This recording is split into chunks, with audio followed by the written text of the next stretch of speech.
if there is uncertainty in the U.S. commitment to NATO, other countries start behaving different ways. Either Russia feels that it has an opportunity to be more aggressive, or NATO countries in the, right on that border start to think, well, we need to start thinking about our defense differently. We need to think about our alliances differently. So in that sense, the ambiguity or the lack of re-upping the commitment on Article 5 does have a cost. Or would you argue that basically? I would say there's nothing ambiguous about the battle groups that have been added in each of the 3 Baltic states, and an armor brigade from the United States in Poland with another battle group. And we have our forces, I think, spread throughout each of those. There's a lead nation for each one. I think it's Germany, UK, Canada, and the US. That speaks volumes. Right. By the way, there's some pretty extraordinary, there's nothing like boots on the ground to show your commitment.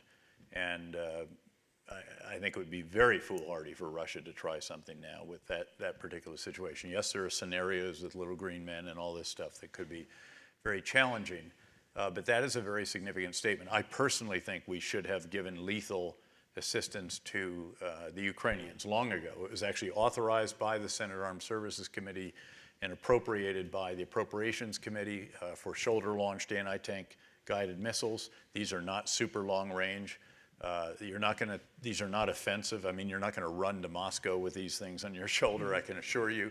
But it will make the separatists pay a very heavy price if they use these advanced tanks that Russia has provided to them. By the way, Russia has dialed it back up in the last 48 hours. There are 2 very important colonels in the Ukrainian forces, one in the intelligence and one in security services, who were assassinated basically with car bombs.